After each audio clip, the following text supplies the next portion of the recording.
ఏదైతే Osmania university arts college మన library దగ్గర నుంచి ఏదైతే మనము ఈ యొక్క ప్రెస్ మీట్ పెడుతున్నామో ఈ వేదిక నుంచి మేము ప్రభుత్వానికి హెచ్చరిస్తూ ఉన్నాం. ఇప్పటి వరకు మేము ఎస్సీ వర్గీకరణ ఆగినాం, బీసీ డిక్లరేషన్ ఆగినాం. కానీ ఇక మీద మేము ఆగే ప్రసక్తే లేదు.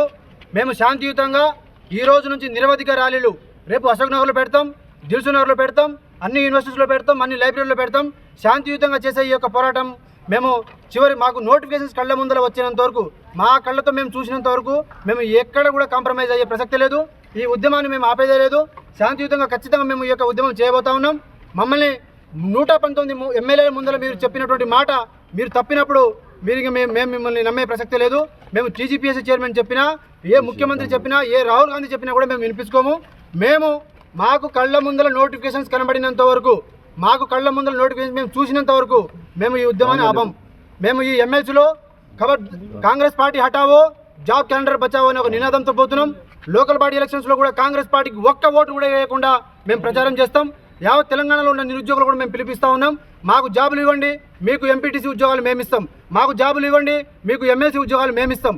మేము పరీక్ష రాయకుండా మాకు ఉద్యోగాలు ఇవ్వనప్పుడు మీరు మాకు ఉద్యోగాలు ఇవ్వకపోతే మేమెందుకు మీకు ఓట్లు వేయాలి? ఈ యొక్క నినాదంతో రేపు మనము అశోక్ నగర్లో పోతున్నాం, దిల్సుఖ్ నగర్లో పోతున్నాం, అన్ని లైబ్రరీలో శాంతియుతంగా నిరసన చేస్తున్నాం. కాబట్టి ప్రభుత్వానికి మేము ఒకటే హెచ్చరిస్తూ ఉన్నాం. మీరు ఇక మీ జాబ్ క్యాలెండర్ వద్దు, ఏమొద్దు, మాకు ఒకటి కావాలి. మాకు నోటిఫికేషన్స్ ఆన్ ది స్పాట్లో మాకు కావాలి.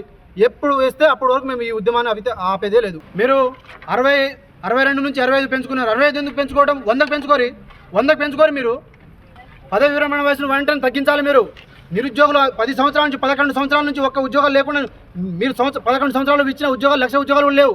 పదవి విరమణ వయసు పెంచుకుంటూ పోతూ ఉంటుంటే మరి నిరుద్యోగులందరూ ఏడపోవాలి?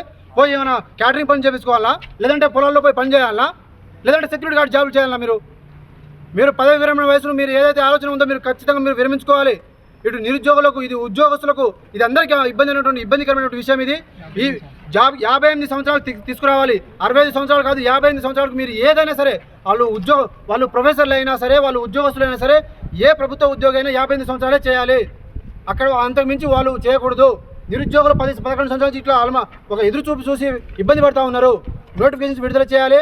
ఖచ్చితంగా మీరు ఈ విషయంలో మీరు వెనక్కి తగ్గకపోతే మాత్రం రాష్ట్రం మొత్తం అగ్గిగుండం చేస్తామని చెప్పేసి ఈ సందర్భంగా హెచ్చరిస్తా ఉన్నారు.